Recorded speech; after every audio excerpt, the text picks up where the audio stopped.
We have exciting news about women's soccer. CPKC Stadium, which is the first soccer stadium for women's professional teams, the Kansas City Current, will be the site of the 2024 National Women's Soccer League Championship game. Now, it airs live on CBS and streaming on Paramount Plus November 23rd, so we love that. The league has seen tremendous growth over the last 2 years. Regular season attendance surpassed 1 million fans for the third straight season, and national broadcast viewership is up 95% since last year. First on CBS Mornings, Commissioner Jessica Berman joins us now. Good morning. How are you doing? Good morning. It's so great to be here with you all. It's good to see you again. That's right, Commissioner. You guys coined the Madam Commissioner. That's right. So, Madam Commissioner, the new CPKC Stadium in Kansas City kind of set the tone for women's sports venues. Why is this place so significant?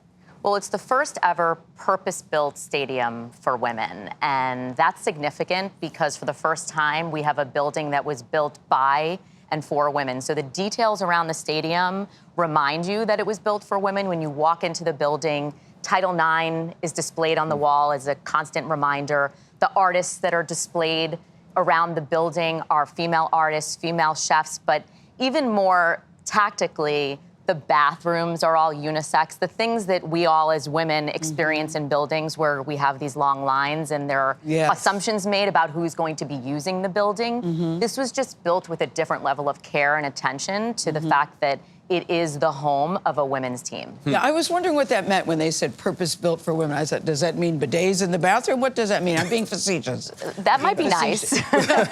I'm being facetious. I think for us, women's sports... Are men allowed? Men are allowed, but it's at our discretion. We are in a position of control. And when I say we, I actually mean Chris and Angie Long, the visionaries who actually built this stadium at a time when no one imagined there could be a stadium built for women.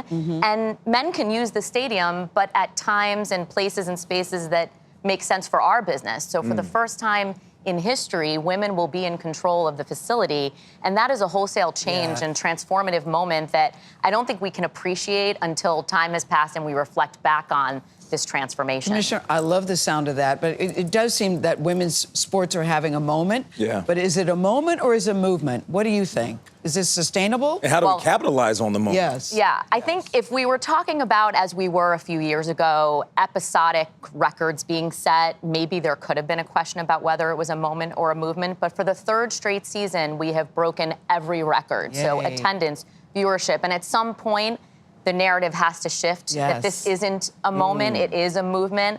And the investment that's coming into this league is unlike anything in history. So you look at it from an ownership perspective, from a sponsorship perspective, from a media standpoint, having partners like you at CBS and our other partners who broadcast our games in live television in prime time for the biggest audience to see.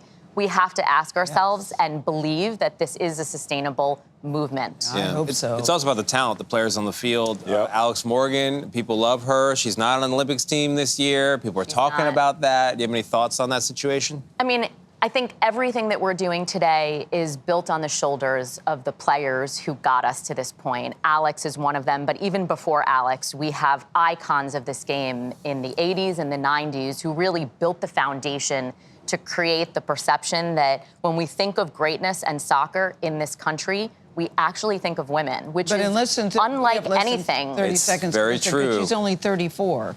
So but there does seem to be a change in what they're trying to do. Yeah, there's a focus on youth, and we were actually the first league to let under 18 players into our league. And when I think of that, I think of my own child who's 16 and imagine him competing on the field, and it's hard to imagine, but it's an incredible moment. Well, Jessica, we are here for it. Very excited about it. Right. Thank you very much, Commissioner, for coming. Thank you so much.